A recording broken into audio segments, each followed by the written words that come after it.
The following program is rated TV MAL. It contains strong language and is intended only for mature audiences. Hey, what's up, guys? This is Miss Layla Gray, and you are listening to Off the Top Rope podcast. Y'all need to check out this interview. Check out my man, because he knows how to do his damn job. So check it out. Stay tuned.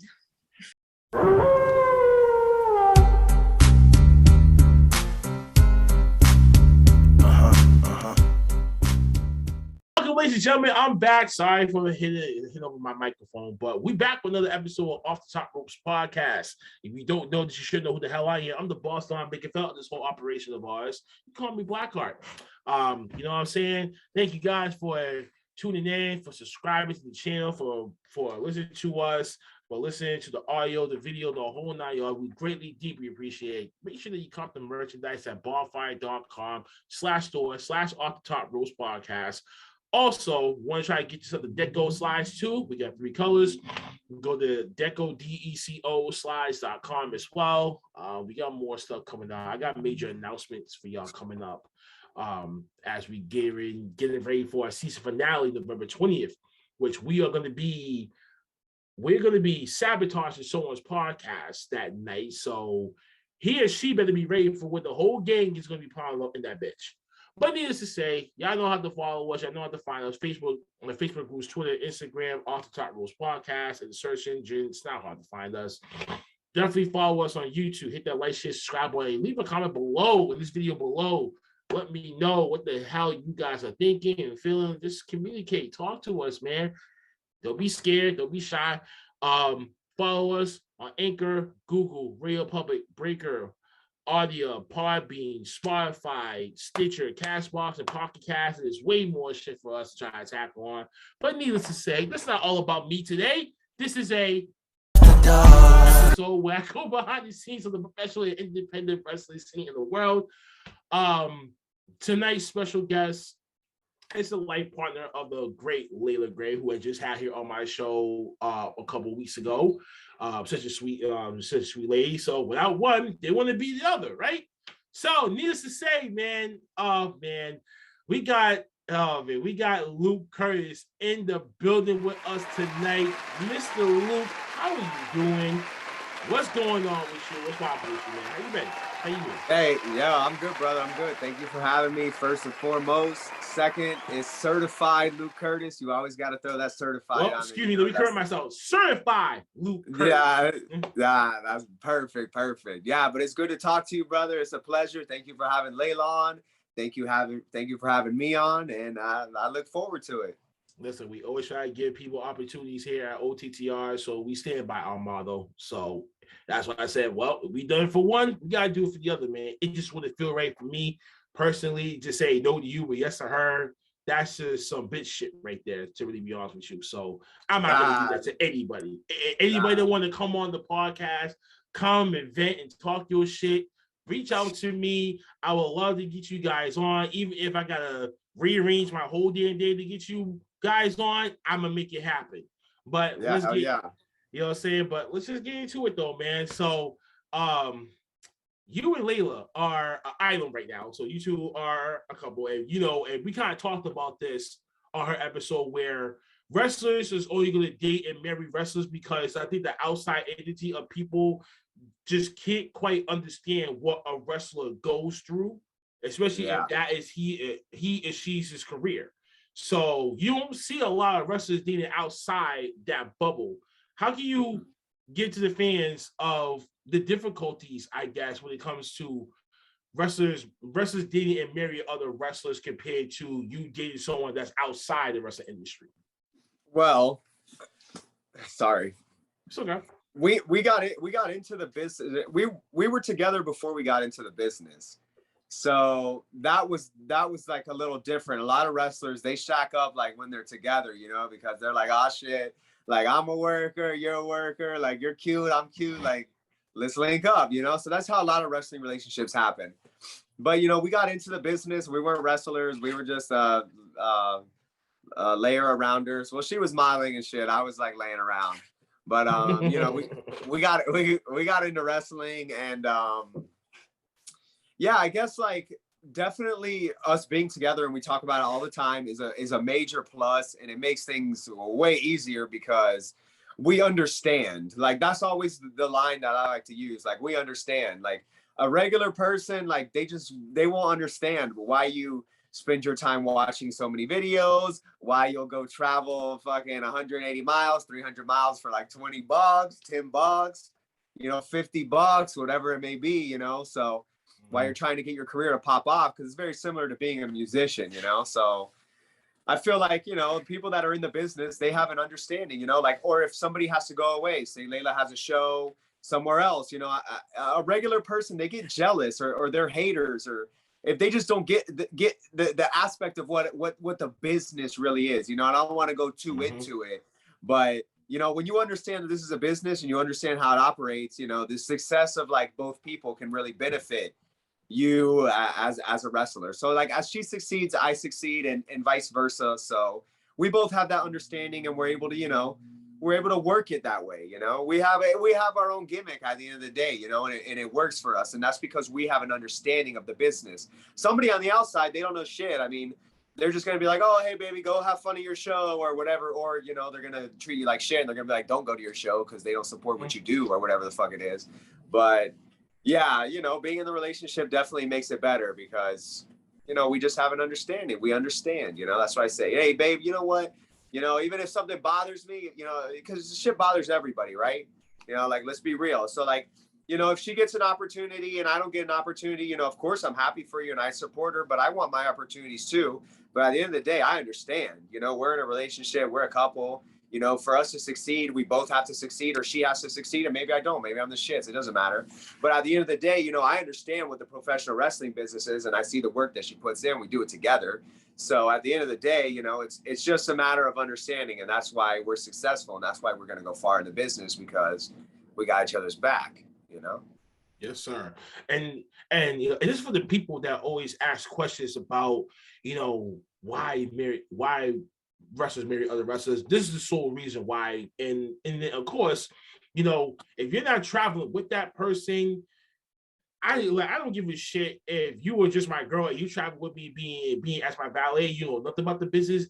I gotta take it upon myself to teach you about the business, so at least you get to know firsthand of how the shit is done, how everything runs, how everything works.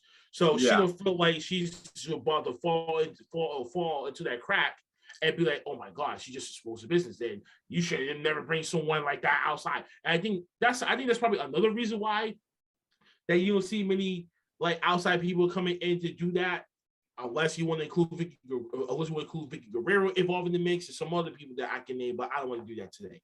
But when it comes to that, I just think people gotta understand, like, this is a career, this is a job. So don't hate on another person's success. Encourage that person to do better with that success, to get them into the next plateau, to get them to the next level. So shit, you can have a better outcome and you can have a better living in that situation. Some people just don't want to put in the work. They want to just be right in the bed. Well, I'm entitled to this, so I'm going to do this. Instead, you just going through the trials and tribulations with someone to get to that promised land. So as you make it, you both make it. Yeah, exactly. Yeah, that's a pretty deep thought, the way you kind of like broke it down like that. But yeah, that's exactly what it is. It's if you're able to like really, and that's why it's good that we came into it before wrestling, because before we ever got into wrestling, like, we looked at each other in the car and we were like, yo, like, it's us before wrestling, right? And like, we made that agreement right there. So at the end of the day, like, we know that we have each other's backs, like, to the point where little things like that get worked out very easily. We're very happy to see the other person succeed. At this point, we're in the promised land of like, a successful relationship. Like, watching the other person succeed puts a smile on my face. Layla will have a good moment in the ring and it'll bring a tear to my eye, because for one, I love wrestling. I love when people evoke emotion out of me, while they're wrestling.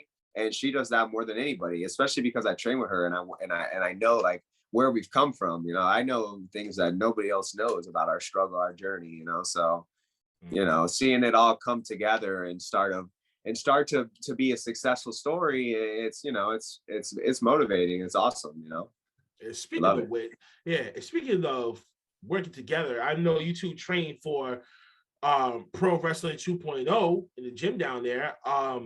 Is that it? I mean, was that really your first start into training? So like, how was your training regimen, your training process was? Because I know from the story that she told me was she wanted to do it. You didn't want to do it at first. She kind of convinced you to try, like, come on, like, just jump in, just do this dive with me. And you was kind of hesitant at first, but then you kind of caved in, and you was like, you know what, fuck it. I'm like, so like, you know what, fuck it. If you want in, I'm gonna, you know what I'm saying, like, I'm gonna go do the same thing with you too. So how did that come about? How did that decision for you to say, you know what, if this is what you want me to do, and if I feel like I know like I can't do it, I'm gonna do it? Well, you know, I'm always been the guy that's like kind of down for anything. And I was an amateur wrestler growing up. You know, I started wrestling when I was 5 years old. I wrestled like all the way through high school. So wrestling's always been a part of my life. After high school, I got out of wrestling, did a little MMA, had some shit happen with my life, became a mechanic, became like a drinker. You know, that's how I met her. She was a bartender and I was a drinker, you know, so I got to go to the bar every day, and that's where I got to, you know, throw a little game down and go to your favorite bar, see your favorite bartender, and then just keep your fingers crossed. Like, you know what, maybe this can actually work. Yep, exactly. See, now I never been to that scenario before. Like, I haven't met like my ex-girlfriends and shit like that. I like bars, shit like that. Oh, like sometimes I'm being randomly on like the street, or maybe on like a city bus, something like that, and somehow. Months later, I'll run into them later. I'd be like, oh wait, I remember you. You was over here with that, and then we'll catch up from there. That's how I get their number from that. And I was like, okay. If I see you a second time, then it has to be a meant to be moment. If I only see you once and I don't see you ever the fuck again, I just leave the fuck alone. Yeah, you're right. And we were friends for like a year before we ever like started doing anything. So like it definitely was like we had like a friendship. Like, we didn't even realize it was going to go there. But, you know, honestly, I can't even remember what I was saying. You was going to the bar. You met her while she was a bartender. Okay, yeah. Now I got it. I'm back on it. So, yeah, we were going to the bar. You know, she had actually had like she did a magazine cover. It was like one of her first ones or something. And she had given me one because we were talking at that time and I was supporting her. You know, I was like, oh, you're modeling. That's pretty cool. I thought it was dope. So she, I've always been, you know, like as far as like women go, I've always liked one that's got she got a drive about her, you know, she was doing something. She wasn't like a lazy chick, you know what I mean? So I thought that was like cool about her, that I never looked at her as a bartender. I was like, oh, she's more than a bartender. Like, look, she's doing this modeling thing, blah, blah. And one of the questions in the magazine, it said like, what do you want the people to know? And she had put like, I secretly want to be a wrestler. Maybe I still do. Some stupid shit like that. But we had never really spoken about it, you know, and I was an amateur wrestler. So like we were together for like a year and we never even spoke about wrestling really. She just brought it up a couple times.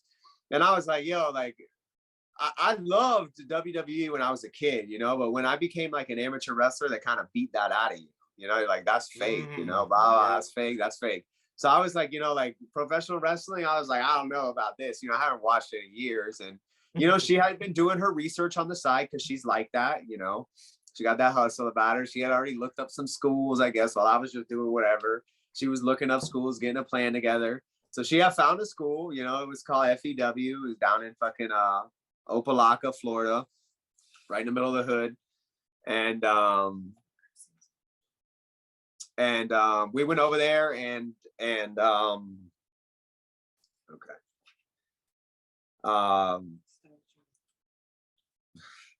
we went to the school.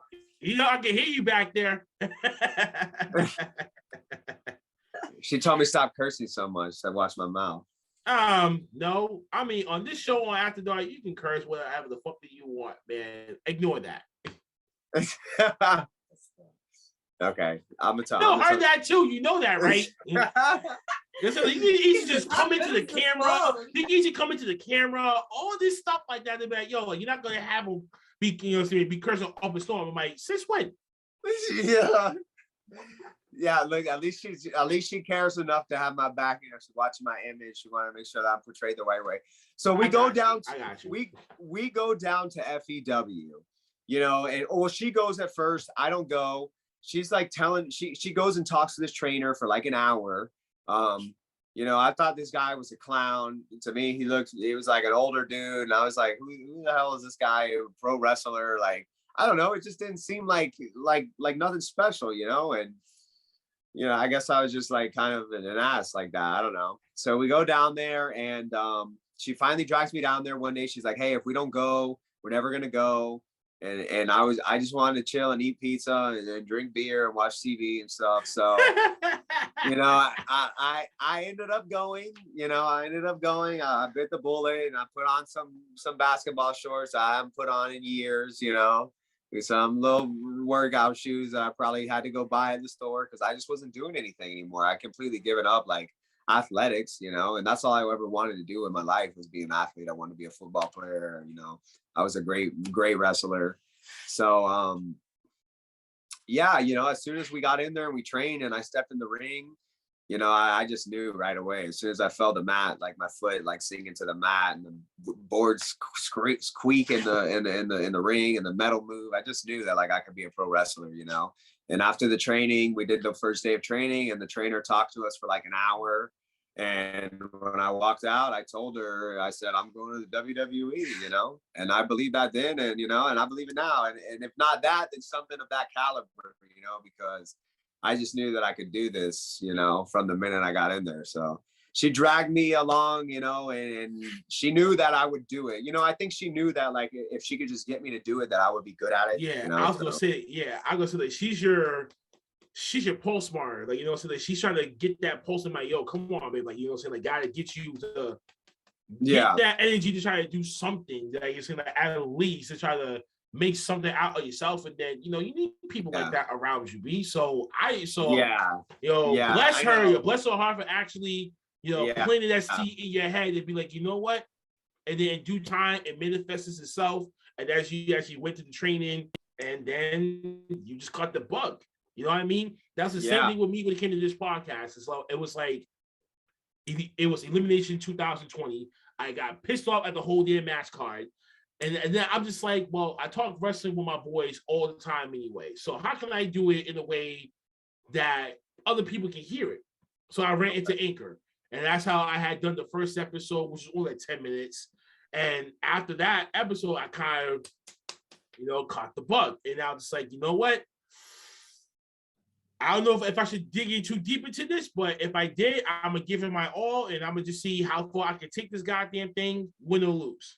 You know what I mean? And here we are, 4.5 seasons later, and people is already giving me praise for doing something that they didn't even think about doing themselves.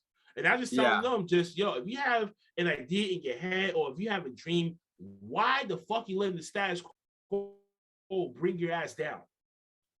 And I think that works with us, exactly what you said about, you know, if you have a dream. I think that's kind of like, that's Layla. Like, if you have a dream, why not go do it? You know, so like me wanting to go do it with her really helped it kick her dream into drive. And I feel like that's what kind of pushes her. It's like, oh, I have this dream, you know, and I'm a little different in the aspect that like I've been through like a shitty time in my life, you know, drinking problems, all kinds of shit. I was a mechanic, you know, this is my second shot.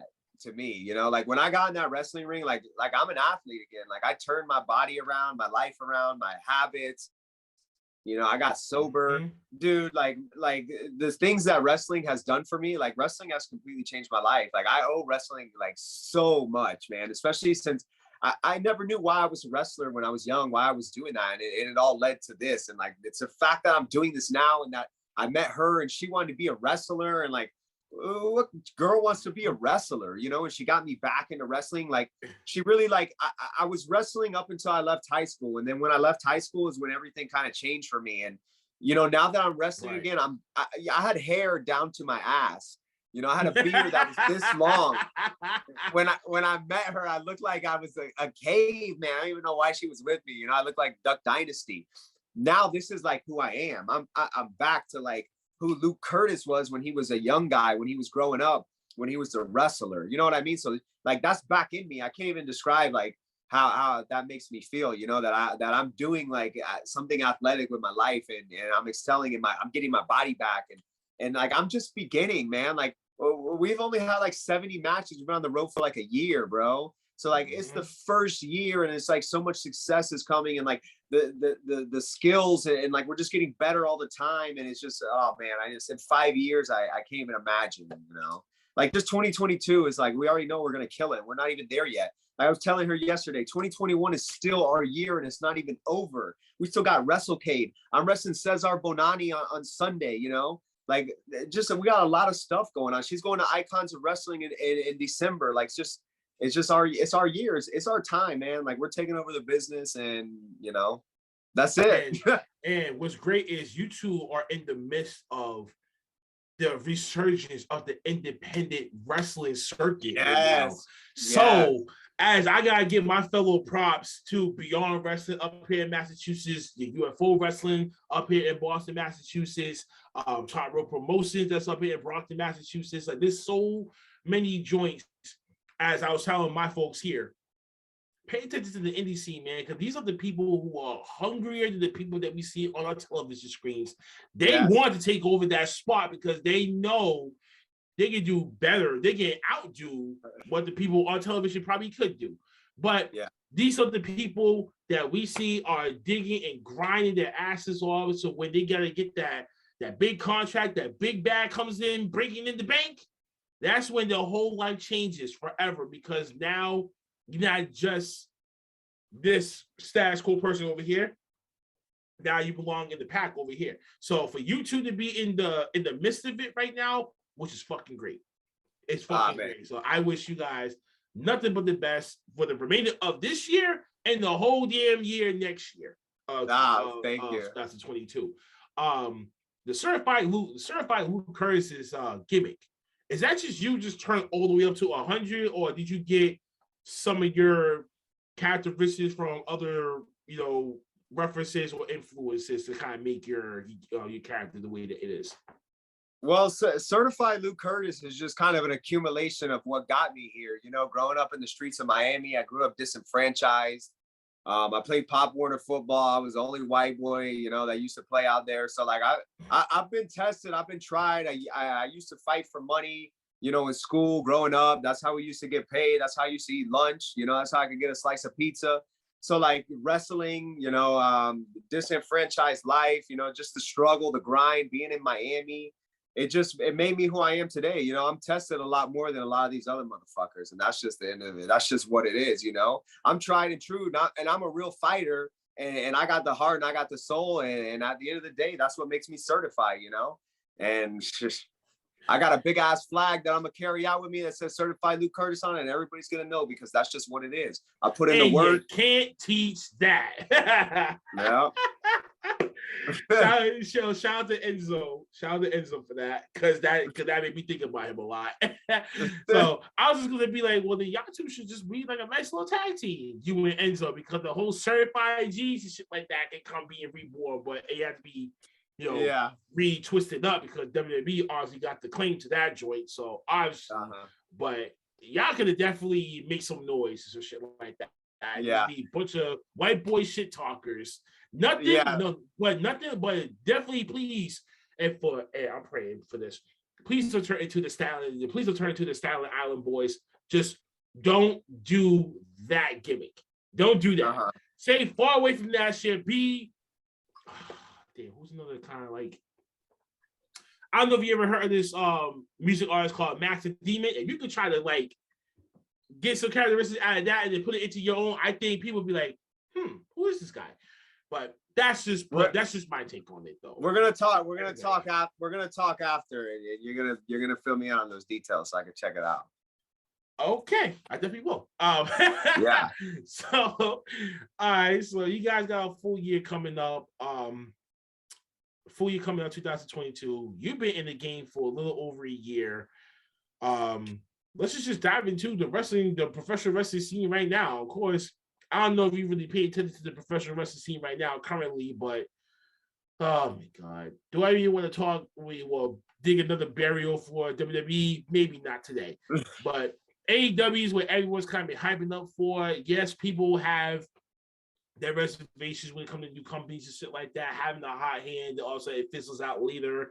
Impact's been doing well after the whole partnership between them and AEW has kind of like come to a close, but the door is still open. You're just not doing no business right now. MLW is taking shape on Vice. Oh my fucking God. Please, ladies and gentlemen, check out Major League Wrestling as well. You better pay attention to all these other promotions. Forget this big conglomerate corporate bullshit that we get on television each and every week. Focus on the other ones that's on the smaller TVs, and they're trying to make a bigger impact than what these guys are doing. So my question to you is, what do you think about the professional wrestling scene right now in 2021?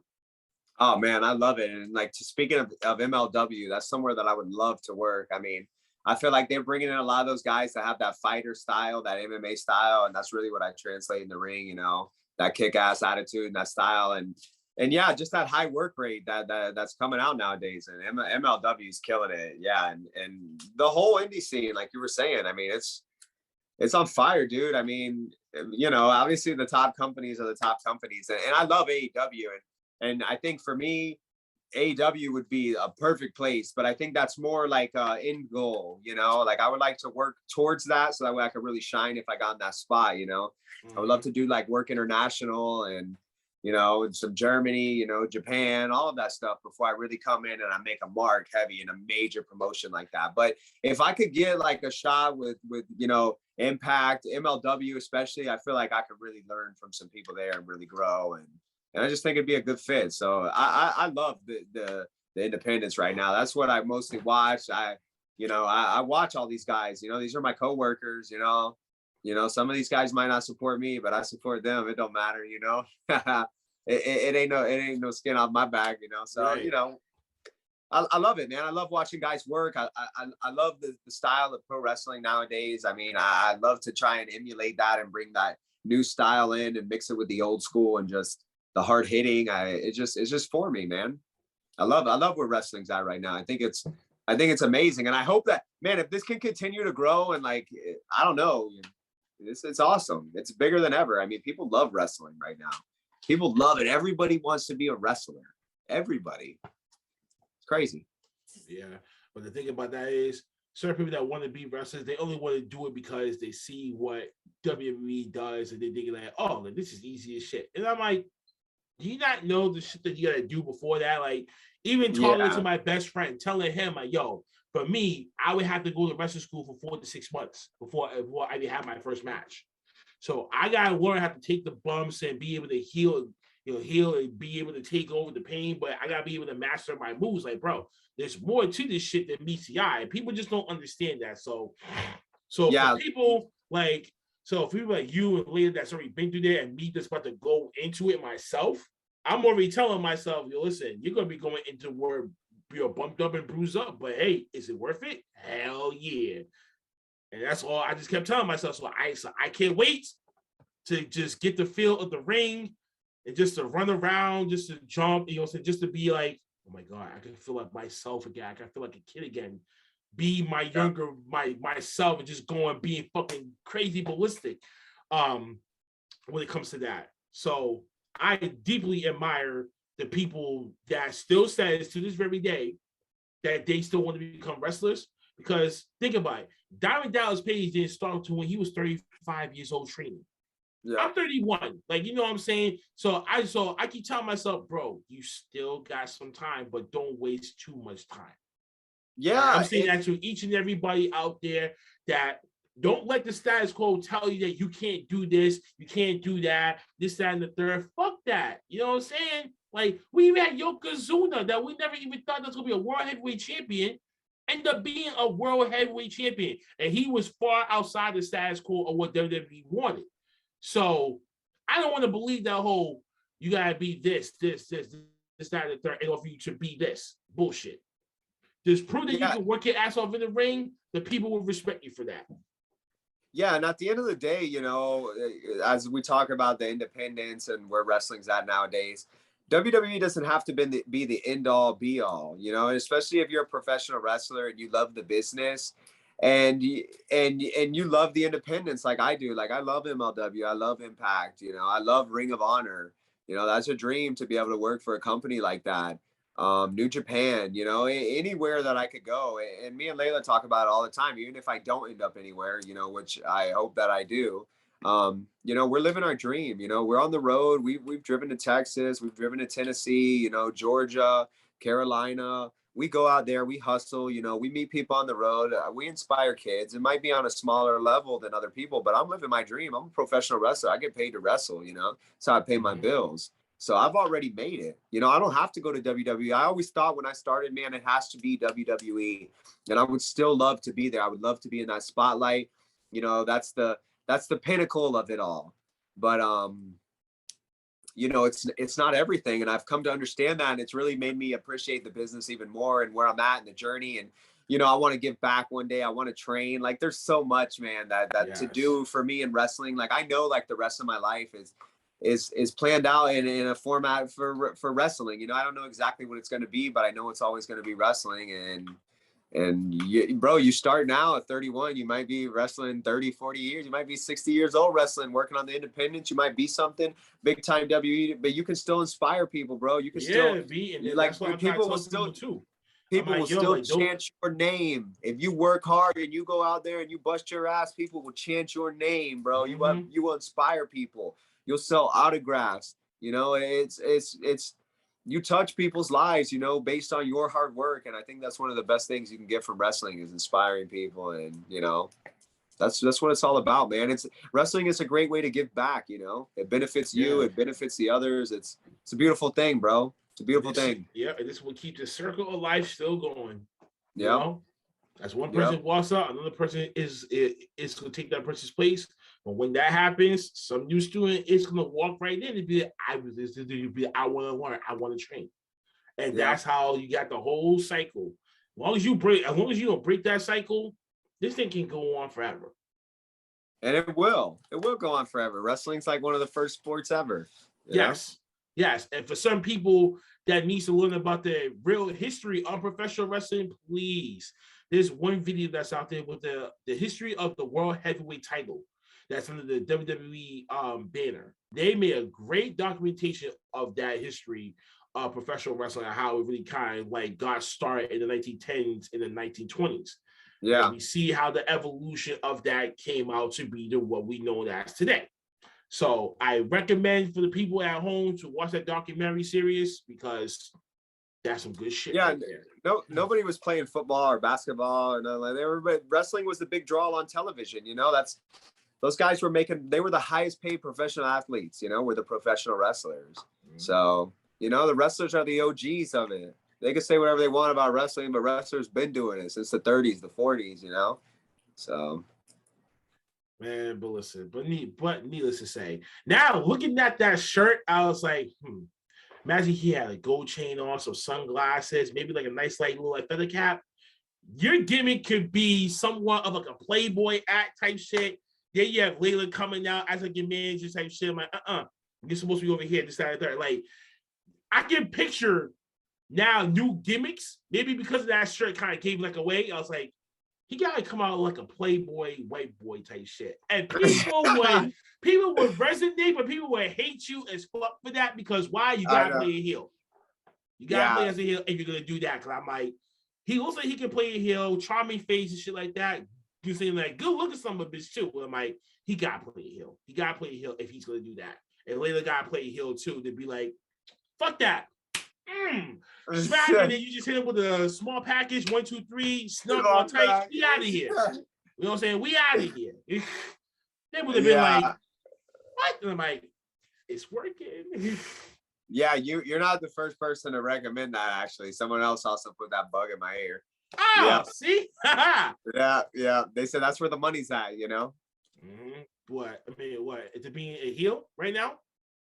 No, in that gimmick, you know, that's where the money's at, you know, like that Playboy white boy fucking, that's where the money's at, you know? Yeah, the white boy that got all the money because his parents inherited this money, had kicked into shit.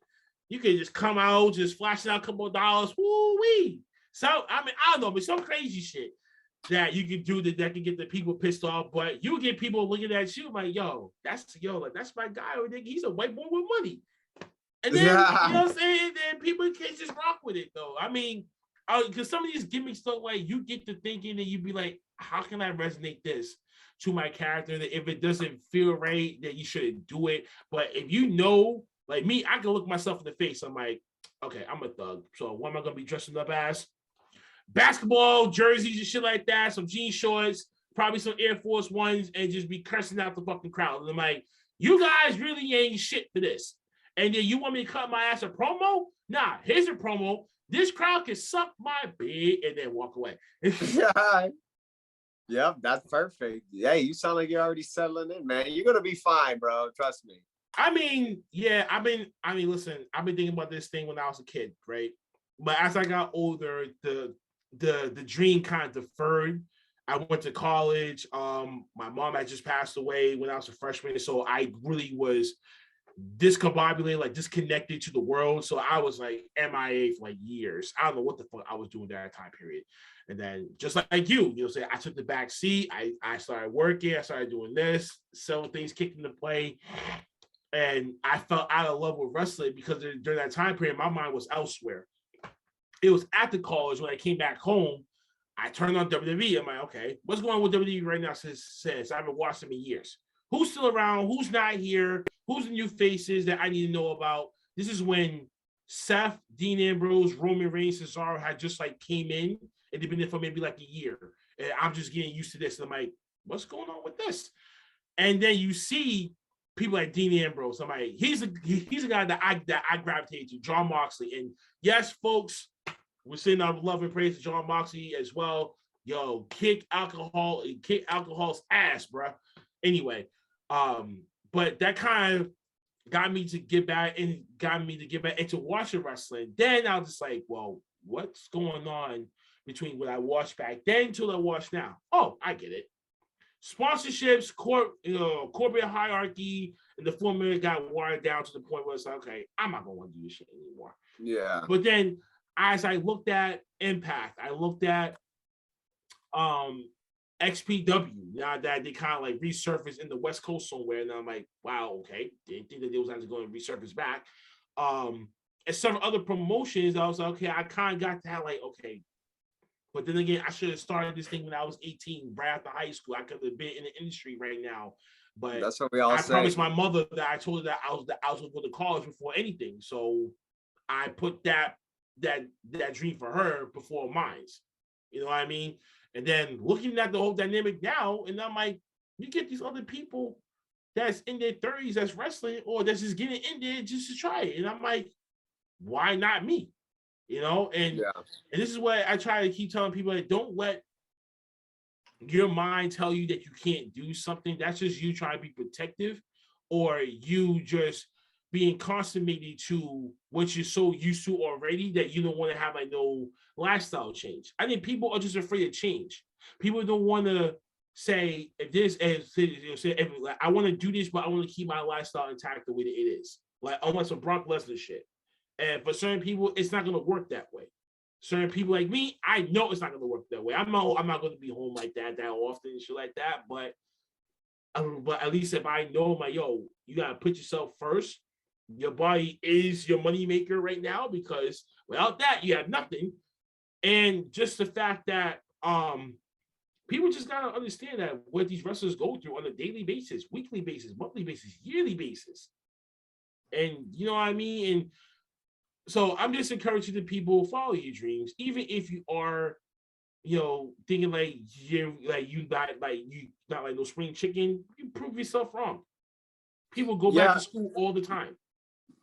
Yeah, and age, I feel like being a little older can give you a leg up sometimes. Just because you're young, a lot of these kids come into business and they're not ready to be a part of a business like professional wrestling, the entertainment business. They're not even fully developed as adults, It's 16, 17, 18-year-old kids that want to be pro wrestlers. It's a dirty business, bro. Being older and having a little life experience also helps you get a gimmick over, in my opinion. As a heel, me being a little older, I have no problem beating up a little kid, a 16, 17, 18-year-old. I have no problem whooping an 18-year-old's ass. I'll do it any day of the week. You know what I mean? Like, that's just the way it is. I've had life experience. I'm a grown ass man. So You know, it comes off in my attitude, my personality, my ring work. So you're going to have that edge about you, you know, that a kid's not going to have. They're just going to get in there and be like, yeah, I want to be a pro wrestler. And I'm like, hey, man, you know, I've been through a lot of stuff in my life and I need to make it. So it gives you a certain edge, a certain attitude. So I feel like being older, and it also, you know, you're a little more prepared to deal with business decisions, you know, and making the right decisions that benefit you, as opposed to somebody who has no experience and hasn't been, you know, gotten a couple times in their life or whatever it may be, you know. So, you know, wrestling is not the time where you want to be getting got. You know, in the wrestling business, when you come in, you want to be on your P's and Q's, you know, you want to make good business decisions. You want to get your reputation out there. Same way with your podcast, you know, you don't want to be making all the worst mistakes. You make them when you're younger, you know, and then when you start doing something at this age, it's successful because you have the right mindset, the right mentality. That these kids, they don't have that, you know, they got to get that. So they got to learn that firsthand. That's what they need to learn that firsthand. Before we even do get out of here, you got any? I know we was trying to get some funny stories out of Layla, but she didn't really have any. But she told me that you had some funny stories of the wrestling, stuff like that you can tell. So I'm like, nope. Before we even get the hell out of here, you gotta hit us. You know, so you gotta hit us with a funny ass story right now. Oh my God, a funny ass story. Man, I'm trying to think of some funny shit that's happened. I mean, all kinds of stuff happened to us, man, that I feel like is funny that might not be funny to somebody else. I don't know, like, you know, wrestling's got some real interesting fan base, you know. So sometimes we'll go do shows out in the middle of nowhere, you know, different type of fans. And then, you know, the promoter wants to take us out to eat after. So, you know, of course, we're going to go have dinner with the promoter, and, you know, but we always get caught back, you know, helping out because we're, you know, the good hand on the job. So, you know, we finish helping out, we get to the restaurant, you know, and of course there's only like, you know, one table left, and it's got to be with like the Hills Have Eyes family, you know, people with no teeth, you know, me and Layla have walked into a restaurant before and they've been like, yeah, come sit over here with us, you know, and we're looking around, there's nowhere to sit. And we literally walked out, you know, we left. You know, we're like, hey guys, we gotta go. You know, we got our dog. You know, we'll make up so you know, our dog is with us or whatever, so we can get away from people. But all kinds of crazy shit happened. But it's nothing crazy in the locker room that I can remember. You know, one time we were in the car coming back from a show, and I think there was like a roach in the car or a big ass grasshopper or something. And we're on the highway, and we got some of the boys in the back.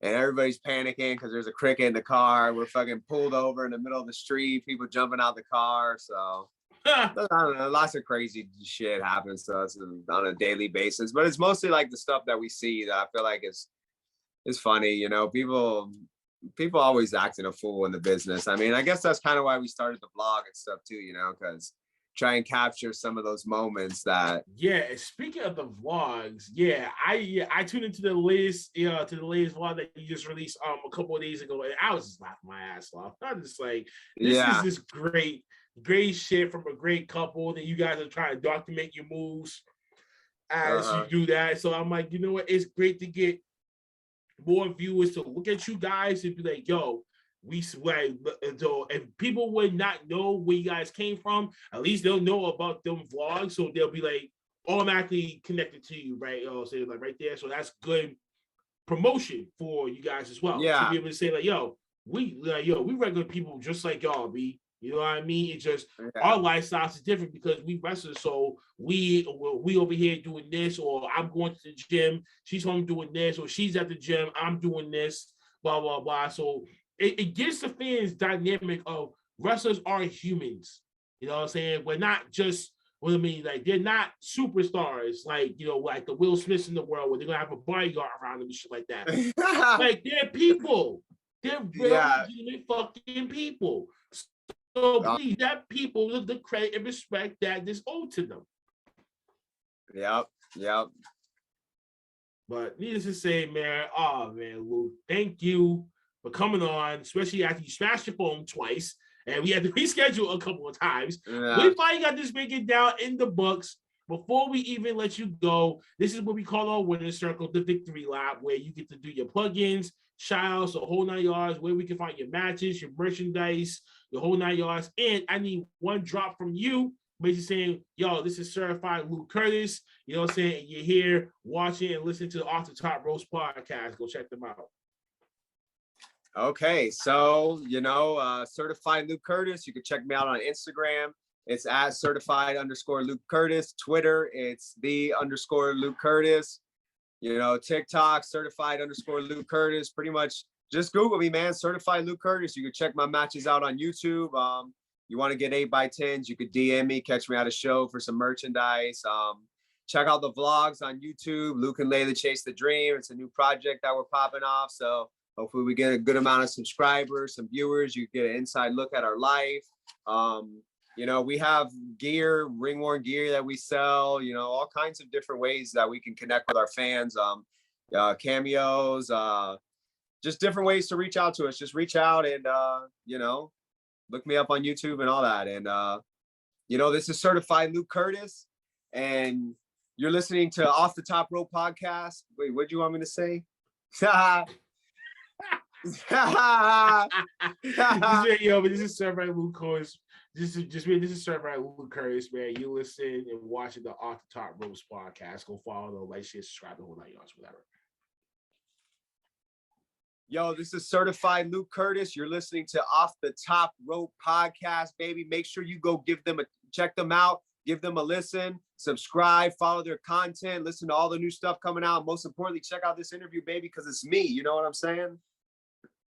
Hey, and that's it. And that's it right there. That's a great. Oh, man. Oh, but yo, Luke, thank you, man. Thank you. We greatly appreciate it, man. Give Layla our love. Folks, y'all know the deal. Y'all know the steals. Next episode coming out after this will be our last week of wrestling. We're going to talk about and recap what's going on in the wrestling this week. And we got some special announcements coming for you guys as well, as far as the end of season 4, season finale, and for what we got to get up for season 5 coming back in January. Until then, ladies and gentlemen, I, Blackheart here, at bid y'all. We, certified Luke Kurtis here as well. We bid y'all adieu.